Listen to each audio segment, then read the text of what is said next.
బ్రహ్మానందం పరమసుఖదం కేవలం జ్ఞానమూర్తిం ద్వంద్వాతీతం గగనసదృశం త్వమస్యాదిలక్ష్యం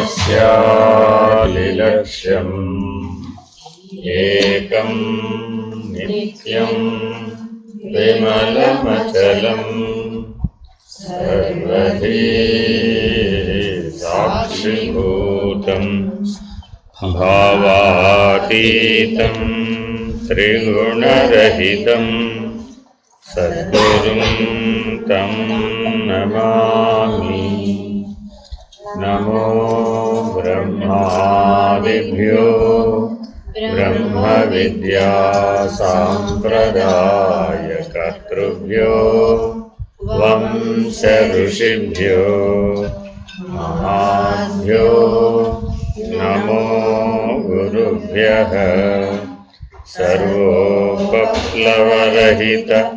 ప్రజ్ఞానఘన ప్రత్యగర్భో బ్రహ్మైవాహమస్మి. అహం పదార్థరహితః సదాశివసమారంభాం వ్యాసశంకరమధ్యమాం అస్మదాచార్యపర్యంతాం వందే గురుపరంపరాం. హరి ఓం శ్రీ గురుభ్యో నమః. హరి ఓం. ఓం నిర్భయానందాయ విద్మహే అచలపరిపూర్ణాయ ధీమహి తన్నో పరాత్పరః ప్రచోదయాత్. ఓం సాయీశ్వరాయ విద్మహే సత్యదేవాయ ధీమహి తన్నః సర్వః ప్రచోదయాత్. ఓం సత్పురుషాయ విద్మహే మహాదేవాయ ధీమహి తన్నో రుద్రః ప్రచోదయాత్. ఓం సద్గురురూపాయ విద్మహే జ్ఞానబోధామృతాయ ధీమహి తన్నో శ్రీ విద్యాసాగరః ప్రచోదయాత్. హరి ఓం. శ్రీ గురుభ్యో నమః. హరి ఓం. అపరోక్షానుభూతి జ్ఞానోపదేశ ప్రకరణం 39వ ఉపదేశం. లింగం చానేక సంయుక్తం చలం దృశ్యం వికారి చ అవ్యాపకమసద్రూపం తత్కథం స్యాత్ పుమానయం. పూర్వ ఉపదేశాలలో దేహం జడమని, ప్రకృతి జడమని, దృశ్యమని, పురుషుడు ద్రష్టయని, అట్టి పురుషుడే అక్షర పురుషుడని, క్షరాక్షర పురుష నిర్ణయం చేసేటటువంటి జ్ఞానమే జ్ఞానమని, ఆత్మానాత్మ వివేకంతో జీవించే మానవుడే మానవుడని ఇప్పుడు సూటిగా నిరసించే విధానాన్ని తెలియజేస్తున్నారు. సూక్ష్మదేహం లింగ శరీరం. ఇది అందరికీ తెలిసిందే. అనేక తత్వాల కలయికతో కూడుకొని ఉంది. అది అస్థిరం, దృశ్యం, మార్పులు గలది, అవ్యాపకం అనగా పరిమితమైనది, అసత్స్వరూపము గలదు. కాబట్టి ఈ సూక్ష్మదేహం మాత్రం ఆ పురుషుడు ఎట్లా అవుతుంది? సూక్ష్మదేహం కూడా ఆత్మ కాదు అని భావం. దీనినే శరీరత్రయ నిరసన అని కూడా అంటారు. ఇప్పటి వరకు స్థూల దేహాన్ని నిరసించారు. ఇప్పుడు సూక్ష్మదేహం యొక్క లక్షణాలు ఆత్మ లక్షణాలకు ఎలా సరిపోవో చెప్తున్నారు. స్థూల దేహం అంటే కర్మేంద్రియాలు, జ్ఞానేంద్రియాలు. అయితే దానికి ప్రాణేంద్రియాలు జోడిస్తే తప్ప అవి శక్తివంతం కాలేదు. అక్కడికి ఎన్నైనా 15. జాగ్రత్తగా వాటికి మనోబుద్ధులను జోడించాం, అప్పుడు 17 అయినాయి. వీటికి 5 విషయాలను జోడించామనుకోండి, అప్పుడు 22 అయిపోతుంది. ఇలా జాగ్రత్తగా మనల్ని మనం పరిశీలిస్తే 5×5 సమాహారంగా కనబడినప్పటికీ అందులో జ్ఞాత మాత్రమే నేను, మిగిలినవేవి నేను కాదు. ప్రాణమనోబుద్ధులు కూడా నేను కాదు. ఆ ప్రాణమనోబుద్ధులే సూక్ష్మదేహం. ఈ తత్వాల కలయిక అంటే 24 తత్వాలు కలిస్తే కానీ అది సూక్ష్మదేహం అవుతుంది. ఇంద్రియాల కలయిక స్థూలదేహం అయితే తత్వాల కలయిక సూక్ష్మదేహం. అంటే సమిష్టి సూక్ష్మంలో నుంచి వ్యష్టి సూక్ష్మం సరాసరి దిగి వచ్చేసింది. సమిష్టి స్థూలంలో నుంచి వ్యష్టి స్థూలం అంత సరాసరి దిగి రాల. ఎందుకని అంటే స్థూలాన్ని నిర్మించాలి అంటే ఎప్పుడు సూక్ష్మం ఉంటేనే స్థూలాన్ని నిర్మించడానికి వీలవుతుంది. పేపర్ మీద ప్లాన్ గీసిన తర్వాతే భూమి మీద మనం కట్టడానికి వీలవుతుంది. పుస్తకంలో చదువు ఉంది, చదువుకున్నాం, ఆ విజ్ఞానం మన మనసులోకి వచ్చింది. అప్పుడు మన మనస్సు ఆ విజ్ఞానంతో పనిచేయడం మొదలు.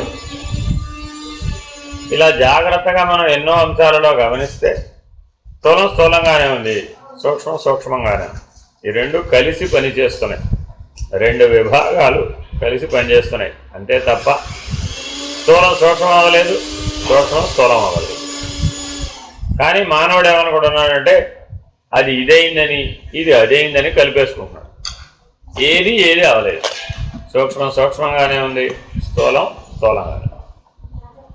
స్థూలం అనే పదార్థం అలాగే ఉంది, సూక్ష్మం అనే శక్తి కూడా అలాగే ఉంది. సూక్ష్మం అంతా శక్తిమయం. మానసిక శక్తి, ప్రాణశక్తి, బౌద్ధిక శక్తి, ఈ 3 శక్తుల యొక్క కలయికే సూక్ష్మం. ఈ 3 శక్తులు వ్యాపకంగా ఉన్నట్టు కనబడుతున్నాయి. ఎక్కడి నుంచి ఎక్కడి దాకా? తల నుంచి పాదాల దాకా, నఖ శిఖ పర్యంతం. మరి ఈ 3 శక్తులే బ్రహ్మాండం అంతా వ్యాపించున్నాయా అంటే లేవు. కాబట్టి వ్యాపకం దృష్ట్యా చూస్తే ఇవి పరిమితమైనటువంటివి, అవ్యాపకం. సరే, మార్పులు చెందుతున్నాయా లేదా అంటే ప్రాణమనోబుద్ధులే అసలు మార్పు చెందేది.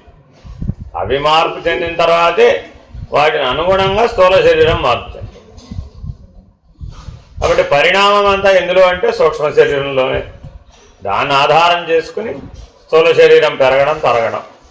షడ్ వికారములు ఎలా ఏర్పడుతున్నాయా అంటే అరిషడ్ వర్గాల యొక్క అనుభవం పొందడం కోసమే ఇవి ఏర్పడుతున్నాయి.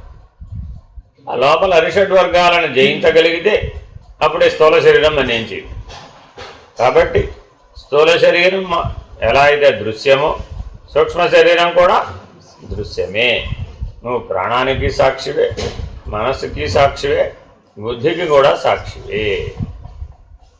కదిలేవి, మార్పు చెందేవి అయినటువంటి ఈ సూక్ష్మ శరీరం నేను కాదు అని అసత్స్వరూపమని నిర్ణయించి, అస్థిరమైనదని నిర్ణయించి, దాని లక్షణాలను గుర్తెరిగి అధిగమించే సాక్షిగా ఉండాలి.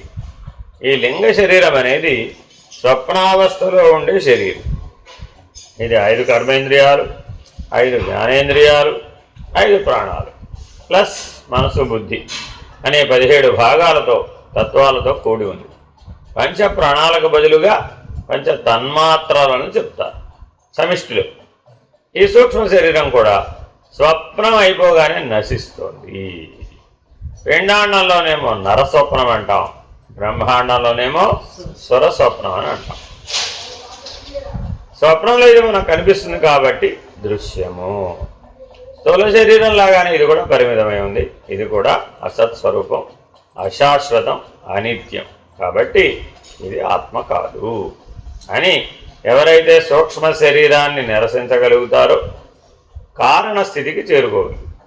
లేకపోతే కార్యస్థితిలోనే ఉండిపోతాం. స్థూల శరీరం స్థూల ప్రపంచం, సూక్ష్మ శరీరం సూక్ష్మ ప్రపంచం. 4 దృశ్యాలే, 4 అనిత్యములే, 4 అస్థిరములే, 4 కదిలిపోయేవే, 4 పరిణామం చెందేవే, 4 పరిమితమైనవే. వీటన్నింటినీ అధిగమించి కారణమైనటువంటి శరీరాన్ని కారణ జగత్తుని పరిశీలించి అధిగమించిన వారు ఎవరైతే ఉంటారో వాళ్ళు మహాకారణ స్థితికి చేరుకుంటారు. అధిగమించకుండా వీలు కాదు. అందుకని వివరంగా అది ఎలా తయారైంది, దానికి మార్పులు ఎలా వస్తున్నాయి, దాని యొక్క ప్రభావం ఎంత ఉంది, నిజానికి అది అసలు నేను అవునా కాదా అని నిర్ధారణగా చూడమంటున్నాడు. అలా నిర్ధారణగా చూసినట్లయితే నేను ఆత్మస్వరూపుడనే కానీ మారనటువంటి, కదలనటువంటి, పరిణామం లేనటువంటి, సర్వవ్యాపకమైనటువంటి, ఏకమైనటువంటి ఆత్మస్వరూపుడనే కానీ అనేకమైనటువంటిది నేను కాదు, అనంతుడనే కానీ పరిమితుడను కాదు. ఏవం దేహద్వయాన్య ఆత్మపురుష ఈశ్వర సర్వాత్మా సర్వరూపశ్చ సర్వాతీతోహమవ్యయ. ఈ విధంగా ఆత్మ, పురుషుడు, ఈశ్వరుడు ఈ స్థూల సూక్ష్మ శరీరాలు రెంటికంటే భిన్నమైనటువంటిది. ఆత్మపురుషుడు, ఈశ్వరుడు, ఆత్మ, పురుషుడు, ఈశ్వరుడు అనే 3 పదాలు ఒకే అర్థంలో వాడబడ్డాయి. కాబట్టి నేను సర్వాత్మకుడను, సర్వరూపుడను, అవ్యయుడను, ఈ శరీరాలన్నింటికీ అతీతమైన వాడను.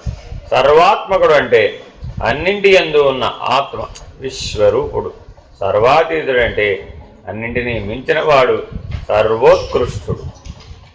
కాబట్టి సర్వ అన్న ప్రత్యయంతో ఉపయోగించే లక్షణాలు దీనికి వర్తిస్తున్నాయి. ఏమిటవి? సర్వవ్యాపకం, సర్వసాక్షి, సర్వాత్మకుడు, సర్వాతీతుడు, సర్వోత్కృష్టుడు. ఈ 5 లక్షణాలలో ఎక్కడ పొరపాటు పడకూడదట.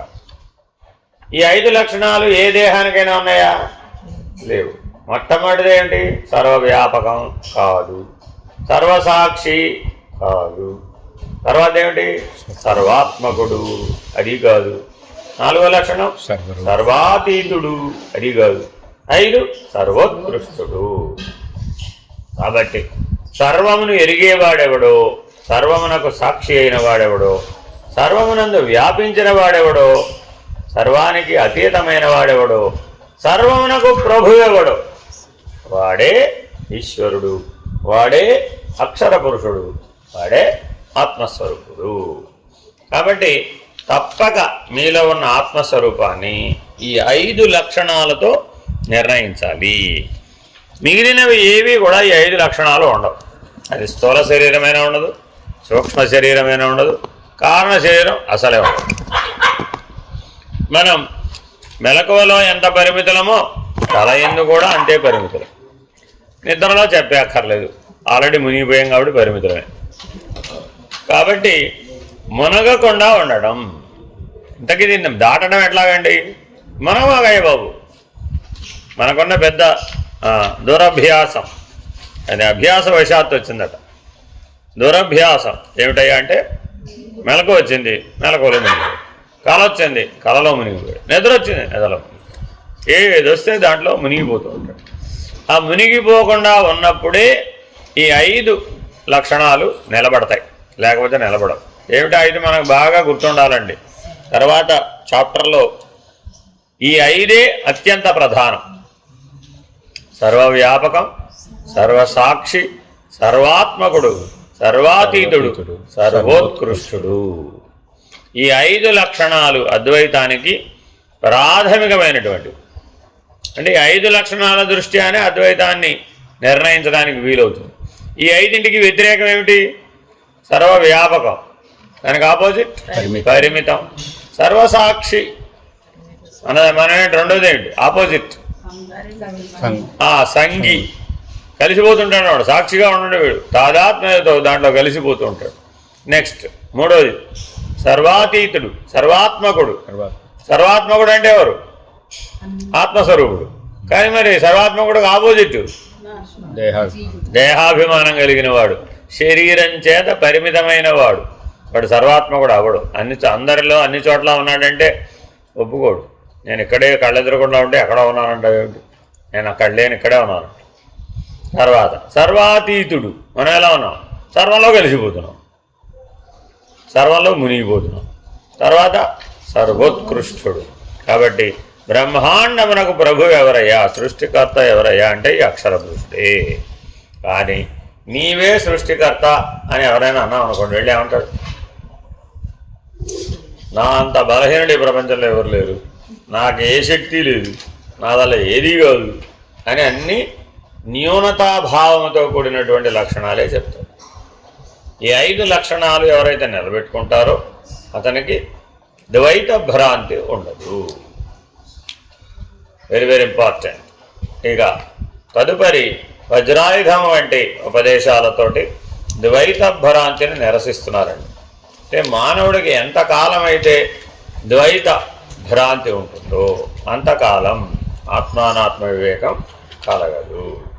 ఆత్మానాత్మ వివేకం లేకుండా కార్యకారణ వివేకం కలుగుతుందా? అది అసలు అసాధ్యం. వేరువేరే వేరువేరే. సర్వాత్మకుడు అంటే స్థావర జంగమాలంతటా ఉన్నాడు.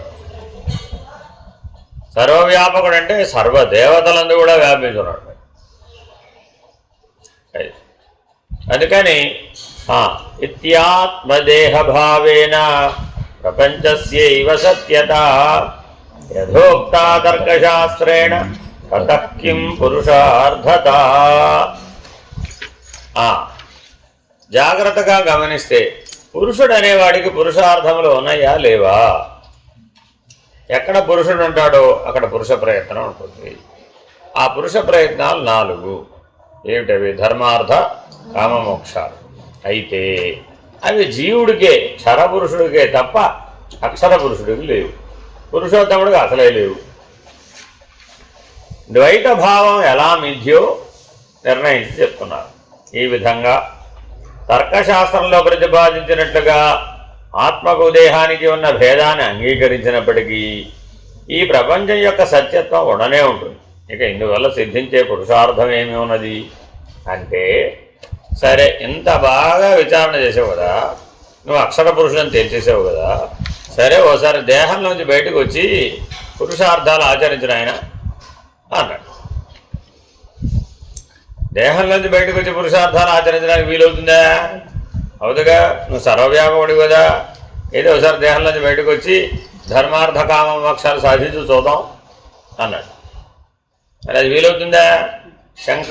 అదిట తర్కశాస్త్ర ప్రవీణుడు వచ్చాడు. ఇప్పుడు నువ్వు చెప్పిందంతా బాగుంది, గమనిస్తే అలాగే కనబడుతోంది, సాక్షిగానే ఉన్నట్టే కనబడుతోంది, అతీతంగానే ఉన్నట్టే కనబడుతోంది, యజమానిగా ఉన్నట్టే కనబడుతోంది, మారనట్టే కనబడుతోంది, కదలనట్టే కనబడుతోంది. ఇవన్నీ ఒప్పుకున్నా నేను. కానీ ఈ దేహం అనే ఆధారం లేకుండా నువ్వు ఎలా పురుషార్థాలు సాధిస్తావో చెప్పు. ఎందుకని? ఎందుకు పుట్టావు అసలు? పురుషార్థాలను సాధించడానికే పుట్టావు. నీ జనన కారణం ఏమిటయ్యా? పురుషార్థ సాధన. ప్రతి మానవుడికి నేనెందుకు పుట్టాను అని ప్రశ్న వేసుకోవాలి. దేనికోసం పుట్టావయ్యా? వస్తువుల కోసం పుట్టలే, విషయాల కోసం పుట్టలే, భోగం కోసం పుట్టలే, సుఖం కోసం పుట్టలే. అయితే చెప్పండి చూద్దాం. పోవడం కోసం పుట్టలే. అర్థమైందండి? స్థూల ప్రపంచంలో జీవించే వాళ్ళు దేనికోసం జీవిస్తున్నారు? వస్తువుల కోసం జీవిస్తున్నారు. తర్వాత విషయాల కోసం జీవిస్తున్నారు. ఆ తర్వాత భోగం కోసం జీవిస్తున్నారు. ఆ తర్వాత సుఖం కోసం జీవిస్తున్నారు. ఆఖరికి అడిగారు, పోవడం కోసం పుట్టానయ్యా బాబు. ఈ 5 స్థూల ప్రపంచంలో ఉన్నవాడు అన్నాడు. అందువల్ల నాయన అవి కాదు నీ లక్ష్యం. దేనికోసం పుట్టావయ్యా? పురుషార్థ సాధన కొరకు పుట్టావు. సరే, ధర్మార్థ కామాలే ప్రధానం అనుకోవాలా, మోక్షం ప్రధానం అనుకోవాలా పురుషార్థాలలో అంటే అది 4 కాదయ్యా, అసలు 3 పురుషార్థాలు. అదేమిటండి అంటే మోక్షం ప్రయత్న సాధ్యం కాదు, పరమ పురుషార్థం. 4వది పరమ పురుషార్థం. అంటే అర్థం ఏమిటంట? మోక్ష లక్ష్యం దృష్ట్యా మొదటి 3 ఆచరించాలి. ధర్మాన్ని ఆచరించాలంటే ఏమంటే మీ లక్ష్యం ఏమిటి? మోక్షం కోసం. మానవుడే పుట్టి ప్రతిరోజు నిత్యం ఉదయం పూట లేవాలా అక్కర్లేదా? ఎందుకోసం లేవాలి? మోక్షం కోసం లేవాలి. పొద్దున్నే తెల్లారుజామున బ్రహ్మముహూర్తంలో 4 గంటలకు ఎందుకు లేవాలి అంటే మోక్షం కోసం లేదా. లేచిన తర్వాత పూజ తపం ధ్యానం జపం ఎందుకు చేయాలి అంటే మోక్షం కోసం. కాబట్టి ఏ ధర్మ నిర్వహణ అయినా సరే నీ నిద్రను ధ్యానంగా ఎందుకు మార్చుకోవాలి అంటే మోక్షం కోసం. నీ నిద్రను సమాధిగా ఎందుకు మార్చుకోవాలి అంటే మోక్షం కోసం. నువ్వు ఈ కాళ్ళు చేతులతో ఏం చేసినా ప్రదక్షిణను ఎందుకు భావించాలి అంటే మోక్షం కోసం. శివ మానసిక పూజ ఎందుకు చేయాలి అంటే మోక్షం కోసం. చూడండి ఎన్ని ప్రశ్నలు, అన్ని ప్రశ్నలకు ఒకే ఆన్సర్. ఏమండి నేను ప్రపంచంలో సంసారంలో సృష్టిలో వ్యవహరించాలంటారా మానేయంటారా? ఓ శుభ్రంగా వ్యవహరించు, కానీ దేనికోసం? మోక్షం కోసమని వ్యవహరించు. అప్పుడు అంటదు ఈ పరమ పురుషార్థం అనే లక్ష్యాన్ని పెట్టుకోవడం వలన ఆ ధర్మార్థ కామములు నిన్ను అంటవు. నీకు అందులో చేరిపోయేటటువంటి దురభ్యాసం నుంచి నిన్ను విడిపిస్తుంది. మానవుడికి ఏంటంటే ఈ మూడే ఆచరించేది, ఎంతసేపు ఆచరించినా ధర్మార్థ కామాలే. ఆచరించినప్పుడు ఏమైపోతున్నాడ? అందులో చేరిపోతున్నాడు, తాదాత్మ్యత చేత కలిసిపోతున్నాడు, సంగత్వం చెందుతున్నాడు, ఇంకేమైపోతున్నాడు? మునిగిపోతున్నాడు. కాబట్టి చేరిపోవడం, కలిసిపోవడం, మునిగిపోవడం అజ్ఞానం చేత, మోక్షం అనే లక్ష్యం లేకపోవడం చేత. మోక్షం అనే లక్ష్యం అంటే దేంట్లోనూ చేరిపోవు, దేంట్లోనూ కలిసిపోవు, దేంట్లోనూ మునిగిపోవు. అదేమిటండి? శరీరానికి జన్మ జర వ్యాధి మృత్యువులు సహజం కదా. అవచ్చినప్పుడు మీరు మునిగరా? అది తర్కశాస్త్ర ప్రవీణుడు వేసినటువంటి ప్రశ్న. సరే, మిగిలిన వాటన్నింటిలో అంటే మీరు అతీతులు కాబట్టి మీరు మునిగిపోకపోవచ్చు, చేరకపోవచ్చు, కలిసిపోకపోవచ్చు. కానీ జన్మ శరీరంతోనే కదా వచ్చింది. మరి పుట్టానంటావా పుట్టలేదంటావా? మొదటి ప్రశ్న. రెండో ప్రశ్న ఏమిటి? జర, నీకు ఎప్పటికైనా వృద్ధాప్యం వస్తుందంటావా రాదంటావా? 2. 3, వ్యాధి వస్తే నీకు అనుభవం ఉందంటావా లేదంటావా? 4, మృత్యు వస్తే నీకు మరణ వేదన కలుగుతుందంటావా కలగదంటావా? అసలు మృత్యు ఉందంటావా లేదంటావా? ఇలా అడిగేవాడెవడు? తర్కశాస్త్రంలో ప్రవీణుడెవడో ఇలా అడుగుతాడు. బాగా లాజిక్ అంటుంది సార్. ఈ లాజిక్ బాగా వాడాడు అనమాట. మనం ఏం చేసాం? ఇవి తప్ప మిగిలిన వాడనండి సమాధానం చెప్పాం. చూడండి, మీరు కావాల్సి వస్తే 3 అధ్యాయాలు 4 అధ్యాయాలు ఇవ్వని 4 అధ్యాయాలు వీటి సంగతి ఎత్తామా? 99% కవర్ చేసుకోవచ్చు. ఈ 1% ఏదైతే వదిలేసామో కరెక్ట్గా 1% పట్టుకొని అడుగుతున్నాడు. నువ్వు పుట్టానంటావా పుట్టలేదంటావా? మృత్యు ఉందంటావా లేదంటావా? నీకు వృద్ధాప్యం వస్తుందంటావా రాదంటావా? వ్యాధి వస్తే అనుభవం ఉందంటావా అనుభవం లేదంటావా? నువ్వు సాక్షి అంటున్నావు కదా, అతీతం అంటున్నావు కదా, యజమాని అంటున్నావు కదా, కలవటం లేదంటున్నావు, మనగడం లేదంటున్నావు, చేరడం లేదంటున్నావు. బా, ఎన్ని గొప్ప లక్షణాలు ఇవన్నీ. మన గురించే బాగా ప్రశ్న వేసినట్టు లేదు అవునా కదా? నిత్య జీవితంలో మనకి ఏవి సహజం? జన్మ జరా వ్యాధి మరణములు సహజం. కానీ అవి దేనికి సహజం? స్థూల శరీరానికి. అవి కూడా సూక్ష్మ శరీరానికి కూడా కాదు. ఇప్పుడు నా సూక్ష్మ శరీరానికి వ్యాధి వచ్చింది అంటారు. అలాగా అర్థమైందంటే నా ప్రాణానికి వ్యాధి వచ్చింది, నా మనసుకు వ్యాధి వచ్చింది, నా బుద్ధికి వ్యాధి వచ్చింది, నా చిత్తానికి వ్యాధి వచ్చింది, అహంకారానికి ఈ మాటలు ఏం చల్లవు. కాబట్టి సకల వైద్యాలు దేనికోసం? స్థూల శరీరానికి. అందుకని పై స్థాయిలో ఏమైనా వస్తే వాటికి మందిస్తారు. ఏం మందిస్తారో తెలుసా మీకు? హాయిగా పడుకోని ఆయన. అర్థమైందండి? మనోవ్యాధికి మందు లేదు. అర్థమైందండి? ఎన్ని రకాల మందులు కనిపెట్టినా అవన్నీ ఏం చేస్తాయి? నేను హాయిగా పడుకోబెడతాయి అంతే. ఇంకా లేవకుండా పడుకుంటూ ఉంటాడు. ఇప్పటి వరకు 8 గంటలే పడుకునేవాడు 18 గంటలు పడుకుంటాడు మనోవ్యాధి వస్తే. ఎందుకని? ప్రతి 6 గంటలకు ఒకసారి మందు వేసుకోవాలి. వేసుకోగానే పడుకోవడం. ఒక 6 గంటలు మేలుకొని ఉంటాడు. మిగిలిన సామాన్య కార్యక్రమాల కోసం భోజనం చేయడం, విసర్జించడం, స్నానం చేయడం ఇత్యాది తాత్కాలికమైన పనులు చేసుకోవడానికి ఉపయోగించాడు. అప్పుడు కూడా మత్తుగానే ఉంటుంది. మీరు చూసుకోండి, కావాల్సి వస్తుంది. మీకు అలవాటు లేదనుకోండి, ఒక్క మాట తెలిసి చాలు మీకు అంతే. ఇంకా 24 గంటలు లేకుండా పడుకోవడం. అదే మీరు కనుక అధిగమించిన వారైతే 3 మాంటేరియల్స్లు వేసుకున్నా మీకు ఏం దొరకదు. దాంతో మీరు నాతో పోటీ పడవచ్చు. అది ఈ ప్రపంచం అనేది ప్రకృతి పురుష సంయోగం వల్ల ఏర్పడదనే సాంఖ్య సిద్ధాంతాన్ని అనుసరించి, ఇప్పుడు ఇంతకీ సాంఖ్య సిద్ధాంతం, సాంఖ్య విచారణ అంతా ఏం డిసైడ్ చేసింది? ఇంతకీ సృష్టి అంతా గమనించింది. కారణము పురుషుడు, కార్యము ప్రకృతి. సాంఖ్య నిర్ణయం ఏమిటయ్యా అంటే ఇదే, ఇంతకు మించి వేరే లేనే లేదు. ఎంత పరిశీలించినా ఏముంది? ఓ పురుషుడు, వాడికి సంబంధించిన ప్రకృతి, ఇంతకు మించి వేరే ఏమి లేదని నిర్ధారణగా చెప్పినటువంటి విచారణ సిద్ధాంతం ఏమిటంటే సాంఖ్య విచారణ సిద్ధాంతం. యోగ సిద్ధాంతం దాని పద్ధతిగా చెప్పింది. ఇవన్నీ దర్శనాలు అన్నారు. ఏంటండి ఇవి? దర్శనాలు, షడ్ దర్శనాలు. సాంఖ్య దర్శనం, యోగ దర్శనం, మీమాంసా దర్శనం, న్యాయ దర్శనం, వైశేషిక దర్శనం. మళ్ళా మీమాంసా దర్శనం, ఉత్తర మీమాంసా దర్శనం, పూర్వమీమాంసా దర్శనం. పూర్వమీమాంసా దర్శనం అంటే కేవలం ధర్మకర్మలే ప్రధానం. ధర్మాన్ని ఆచరించడం, కర్మను ఆచరించడమే ప్రధానం. కర్మ ప్రధానంగా చెప్పబడినటువంటి దర్శన శాస్త్రం పూర్వమీమాంసా దర్శనం. దీన్ని జైమిని మహర్షి రాశారు. జాగ్రత్తగా గమనిస్తే బాదరాయణుడు, వ్యాస భగవానుడు, వ్యాసోస్తు స్వయం విష్ణు అయినటువంటి వారు పూర్వమీమాంసా దర్శనం ప్రస్థానత్రయంగా అందించారు. ఉత్తర మీమాంసా దర్శనం, పూర్వమీమాంసా దర్శనం అయిపోయింది కదా. ఉత్తర మీమాంసా దర్శనం బాదరాయణుడు అందించాడు. బ్రహ్మసూత్రాలు, ఉపనిషత్తులు, భగవద్గీత. కాబట్టి ప్రస్థానత్రయాన్ని ఎవరైతే అధ్యయనం చేస్తారో వాళ్ళు ఉత్తర మీమాంసా దర్శనాన్ని అధ్యయనం చేస్తారు. కానీ వీళ్ళకి ఇతర దర్శనాల యొక్క సహాయం కావాలి. ఇందులో ఎవరు పూర్తి కావాలన్నా మిగిలిన దర్శనాలు, సాంఖ్య దర్శనం పూర్తి చేయాలండి. మరి మిగిలిన అవసరం లేదా? ఇప్పటిదాకా తెచ్చుకున్నాం, అప్పు తెచ్చుకున్నాం. సాంఖ్య విచారణ చేసేప్పుడు ఏం చేస్తున్నాం? తారకాన్ని, అమనస్కాన్ని అప్పు తెచ్చుకున్నాం. ఒట్టి సాంఖ్య విచారణ చేస్తే కేవలం శిరోవేదనే మిగులుతుంది తప్ప ఏం ప్రయోజనం ఉండదు, అనుభవం రాదు. అనుభవ జ్ఞానం లేకుండా అధిగమించడానికి వీలు.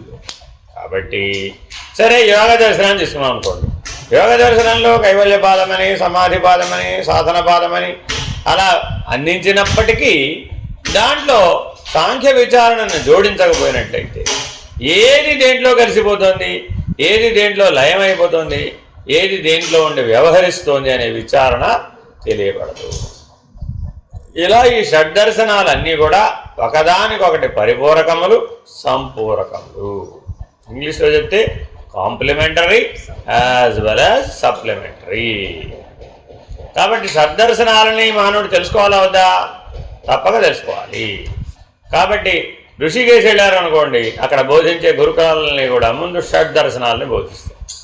ఈ షడ్దర్శనాలు చదువుకున్న వాళ్ళే చివరికి వచ్చేటప్పటికి ఉత్తర మీమాంసా దర్శనంలో భాగంగా ప్రస్థానత్రయాన్ని అధ్యయనం చేస్తారు. ముందు అవగాహన లేకుండా సరాసరి మనం లోపలికి వెళ్ళామనుకోండి, ఆ కర్మేంద్రియాలంటే తెలియదు, జ్ఞానేంద్రియాలంటే తెలియదు, ప్రాణేంద్రియాలంటే తెలియదు, విషయేంద్రియాలంటే తెలియదు, అంతరింద్రియాలంటే అసలే తెలియదు, తన్మాత్రలంటే తెలియదు, అధిదేవతలంటే తెలియదు, పంచశక్తులు, పంచబ్రహ్మలు, ఇలా చకచకా చెప్పుకుంటూ వెళ్ళిపోతాం అన్నమాట. శరీరత్రయం, తాపత్రయం, కాలత్రయం, దేహత్రయం, కర్మత్రయం, ఇలా సూచనప్రాయంగా చెప్పుకుంటూ వెళ్ళిపోతాం. ఇవన్నీ సాంఖ్య విచారణలో వచ్చేస్తాయి. సాంఖ్య విచారణలో ఉన్న గొప్ప లక్షణం ఏంటంటే మిగిలిన దర్శనాలన్నింటికి కావలసినటువంటి సపోర్ట్, సహకారాన్ని అందిస్తున్నాం. అందుకని ఒక రకంగా చూస్తే మిగిలిన దర్శనాల వాళ్ళందరూ తప్పక సాంఖ్య విచారణ నేర్చుకున్నారు. అసలు సాంఖ్య విచారణ నేర్చుకుని మిగిలిన నడవు. ఎందుకనంటే అవన్నీ వివరించడానికి అక్కడ వీలు లేదు. ఈ ఇదే వివరిస్తూ కూర్చుంటే ఆ దర్శనాన్ని చెప్పడానికి వీలు. అందుకని ఈ ప్రపంచం అనేది ప్రకృతి పురుష సంయోగం వల్ల ఏర్పడదనే సాంఖ్య సిద్ధాంతాన్ని అనుసరించి తార్కికంగా చూసినట్లయితే ఈ ప్రపంచ సృష్టికి కారణభూతమైన ప్రకృతి స్థూలమైన బాహ్య పదార్థ తత్వంతో పాటు పురుషుని యొక్క సంయోగం ఉండనే ఉంటుంది కదా. ఆత్మ సత్యమని మీరు అన్నప్పుడు ఆ ఆత్మ యొక్క సంయోగంలో ఉన్న ప్రకృతి కూడా సత్యమే కదా. అటువంటప్పుడు మనం ఈ ఆత్మకు, శరీరానికి భేదాన్ని చూచినందువల్ల మనం సాధించగలిగే పురుషార్థం ఏమిటి? ఒక రకంగా చూస్తే ఎలా కనబడుతుందట? రెండు కలిసే పని చేస్తున్నాయి, రెండు కలిస్తే కానీ పని అవడం లేదు, రెండు కలిసి పనిచేస్తే కానీ ఫలితం రావడం లేదు అని అనిపిస్తోంది. సరే, ఆత్మ పురుషుణ్ణి వేరు చేసేసాం, దేహాన్ని వేరు చేసేసాం. వేరు చేసేసి దేహాన్ని ఒక్కదాన్నే పనిచేయమన్నామా? పురుషుని యొక్క సహాయం లేకుండా, సంయోగం లేకుండా అది పనిచేయదు. పోని దేహం యొక్క సహాయం లేకుండా పురుషుణ్ణి ఒక్కడే పనిచేయమన్నామా? ఆ వాడు ఏం చేయలేదు. ఇప్పుడు ఒకదాని మీద ఒకటి ఆధారపడ్డాడు కనబడుతున్నాయి, ఒకదానికొకటి అన్యోన్యాశ్రయాలుగా చెప్తున్నాయి కానీ తప్ప ఇవి మనం వేరుపరచడానికి వీలు లేనంతగా కలిసిపోయినట్టుగా ఉన్నట్టు కనబడుతున్నాయి తప్ప వేరుగా ఉన్నట్టు తోచడం లేదు. అసలు ఒకవేళ వేరుగా ఉన్నాయని చెప్తే అప్పుడు పురుషార్థలోపం వస్తుంది. ఎందుకని ఇదొక్కటి విడిగా పురుషార్థాలు చేయలేదు, అదొక్కటి విడిగా పురుషార్థాలను సాధించలేదు అని మనం శంక, ఒక ప్రశ్నని లేవనెత్తాం. ఈ ప్రశ్న రీజనబుల్గా ఉన్నట్టు అనిపిస్తుందా లేదా? Very reasonable. ఎవరు వేశారండి ఇది? ద్వైతం. అంటే గుర్తుపెట్టుకోవాలి, పూర్వమీమాంసా దర్శనం తప్ప మిగిలిన దర్శనాలన్నీ ద్వైతమే. అవి అద్వైత దర్శనాలు కావు. సాంఖ్య దర్శనం, యోగ దర్శనం, అలాగే ఉత్తర మీమాంస, మాటి కన్ఫ్యూజన్ వచ్చేస్తుంది. ఉత్తర మీమాంసా దర్శనం తప్ప మిగిలినటువంటి దర్శనాలన్నీ కూడా ద్వైత దర్శనాలే. ఒక్క ఉత్తర మీమాంసా దర్శనమే అద్వైత దర్శనం. అందుకని వర్షక్రమంలో వీటిలో ఈ ద్వైతాన్ని షడ్దర్శనాలలో ఎలా చెప్పబడిందో ఒక్కొక్క శంక లేవనెత్తుతారు అన్నమాట. ఒక్కొక్కరు వస్తారు, ఇలా ఒక్కొక్క ప్రశ్న వేస్తారు. మనలోనే ఉంటారు వీళ్ళందరూ, ఎక్కడో ఉండరు. ఈ లాజిక్ పర్సన్ ఎవడు? మనమే. ఏవో మీరంతా వేరు వేరు అంటున్నారు కానీ నాకు మాత్రం అంతా కలిసిపోయినట్టు కనబడుతుంది. ఎందుకని నేను పుట్టిన దేనికోసం? పురుషార్థాల కోసం. అంతేగాని ఆత్మానాత్మ వివేకం కోసం నేను పుట్టాను ఏమిటి? పుట్టలేదు కదా. నేను ధర్మం కోసం పుట్టాను, అర్థం కోసం పుట్టాను, కామం కోసం పుట్టాను, బంధరాహిత్యం కోసం పుట్టానే తప్ప నేనేమి ఆత్మజ్ఞానం కోసం పుట్టలేదు, బ్రహ్మజ్ఞానం కోసం పుట్టలేదు, ఆత్మానాత్మ వివేకం కోసం నేను పుట్టలేదు అని నా యొక్క అనుభవ రీత్యా ఉన్న అభిప్రాయం. అనేక జన్మలుగా నేను పుడుతూనే ఉన్నాను. ప్రతి జన్మలో ఏం చేశాను? నేను పురుషార్థాలనే ప్రయత్నం చేశాను, అంతే కదా. కానీ మన అద్వైతంలో మొట్టమొదటి ఏం చెప్పావు? నాయన నువ్వు దేనికోసం పుట్టావు? ఆ జ్ఞానం కోసం పుట్టావయ్యా బాబు. మోక్షం తర్వాత విషయం, ముందు జ్ఞానం లేకుండా మోక్షం ఎక్కడ చూస్తుంది? రాదు. కాబట్టి ఆత్మానాత్మ వివేకం లేకుండా మోక్షం వీలుగాదు. మిగిలిన మూడు వీలవుతాయి, ధర్మార్థ కామాలు వీలవుతాయి. కాబట్టి మోక్షం ఎవరికి ప్రధానం అవుతుందయ్యా అంటే, ఎవరైతే ధర్మార్థ కామాలను పక్కకు పెట్టగలుగుతారో, నా యొక్క ప్రధాన లక్ష్యం కాదని పక్కకు పెట్టగలుగుతారో వాళ్ళకే వీలు. అందుకని చెప్తున్నారు. లోగడ ఆత్మకు శరీరానికి ఉన్న భేదాన్ని చెప్పడంలో ఉన్న ఉద్దేశ్యం, శరీరం సత్యమని భావించే వారి భావన సరి అయినది కాదు అని చెప్పడానికే తప్ప శరీరము ఆత్మల యొక్క భిన్నత్వాన్ని సమర్థించడానికి కాదు. ఇక ముందు రాబోయే శ్లోకాలలో శరీరం అనేది ప్రత్యేకంగా ఏదీ లేదని, ఉన్నదేదో ఆత్మ ఒకటే అని చెప్తాడు. అంటే ఏమిటాడు ఇంతకీ అర్థం? ఆయన ఏమంటున్నాడు? శరీరం ప్రధానంగా పట్టుకొని ఆత్మ నిర్ణయించారు మీరు అంటున్నాడు. పొరపాటు పడ్డావయ్యా. శరీరం ఆత్మలో భాగం. నువ్వేమంటున్నావు? ఆత్మ శరీరంలో భాగం అంటున్నావు. కాదు, ఆత్మ శరీరంలో భాగం కానేరదు. పైగా ప్రకృతిలో భాగం పురుషుడు అంటున్నాడు. అలా ఎలా సాధ్యమవుతుంది? అప్పుడు దేనికి నష్టం వచ్చింది? సర్వోత్కృష్టుడు అనే ప్రభుత్వకి నష్టం వచ్చింది. వీలు కాదు. అప్పుడు అతడు కూడా పరిమితుడే. పైగా సర్వవ్యాపకుడు అని చెప్పడానికి అలాగూ వీలు కాదు. ఎందుకని? దేహం అనే పరిమితిని ఒప్పుకున్నట్టు అయిపోయింది. దేహంలో ఆత్మ భాగం అంటే అప్పుడు ఏమైపోయిందంటే దేహం అనే పరిమితికి లొంగిపోయినట్టు అయిపోయింది. అప్పుడు సర్వవ్యాపక లక్షణం పోయింది, సర్వవ్యాపక లక్షణం పోయింది, సర్వోత్కృష్టుడు అనే లక్షణం పోయింది. సర్వసాక్షి ఎలా అవుతాడు అప్పుడు? మరి కానేరడు. సర్వాత్మకుడు ఎలా అవుతాడు? అంతకంటే కానేరడు. చూడండి, 5 లక్షణాలు కూడా ఒకదాని తర్వాత ఓడిపోయి సర్వాతీతుడయ్యే అవకాశం ఉందా? కాబట్టి ఈ 5 లక్షణాలు వివేకంతో నువ్వు గనక విచారణ చేస్తే ఆత్మలో శరీరం భాగం, అంతేగాని పురుషుడిలో ప్రకృతి భాగమే కానీ ప్రకృతిలో పురుషుడు భాగం కాదు. అర్థమైందండి? ఈ గొడవ ఎక్కడ దాకా దారితీసిందో తెలుసా? నీ శివయ్య ఏం చేస్తాడయ్యా మా శక్తి లేకుండా, ప్రకృతి సహాయం లేకుండా పురుషుడు ఏం చేస్తాడో చేయమను అనేటటువంటి వివాదం దాకా వచ్చేస్తుందండి. సౌందర్య లహరిలో ఈ గొడవ అంతా ఉంది. దీనికి ఆపోజిట్ శివానంద లహరి. అర్థమేనండి? వాళ్ళు అసలు ఆయన చెప్పదలుచుకుంది ఒకటి, వీళ్ళు అర్థం చేసుకుంది ఒకటి. ఏది శివమో అది సుందరం అని చెప్పడం ఆయన ఉద్దేశం. వీళ్ళ ఉద్దేశం ఏమిటి?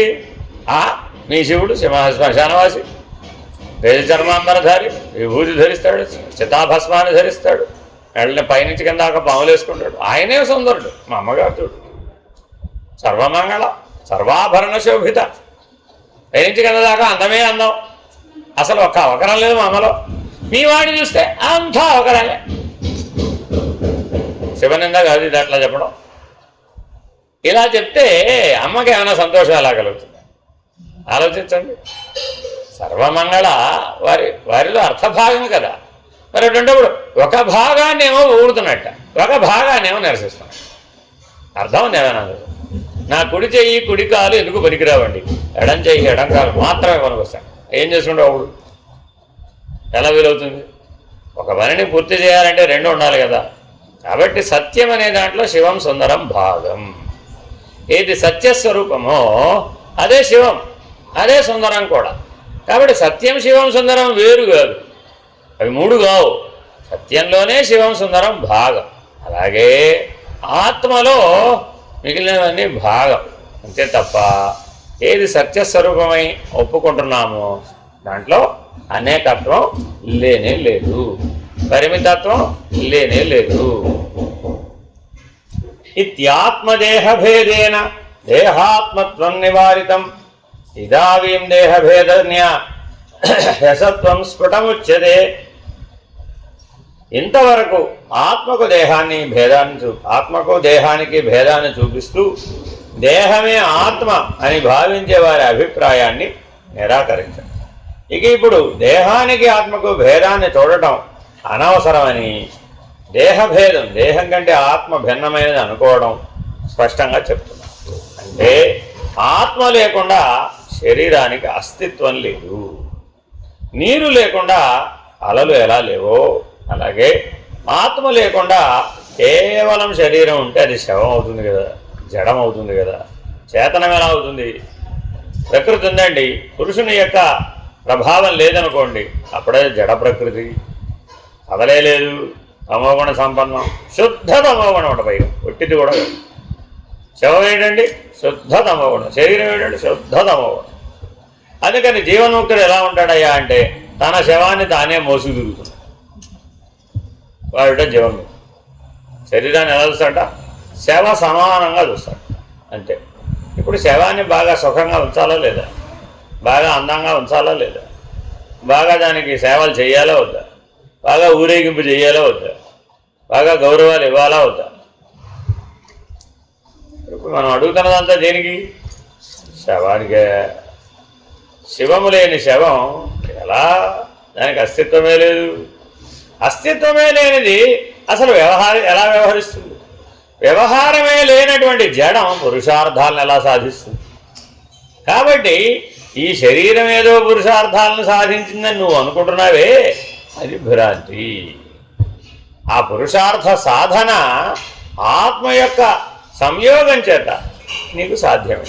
చేతనత్వం లభిస్తేనే ఏ పురుషార్థమైనా.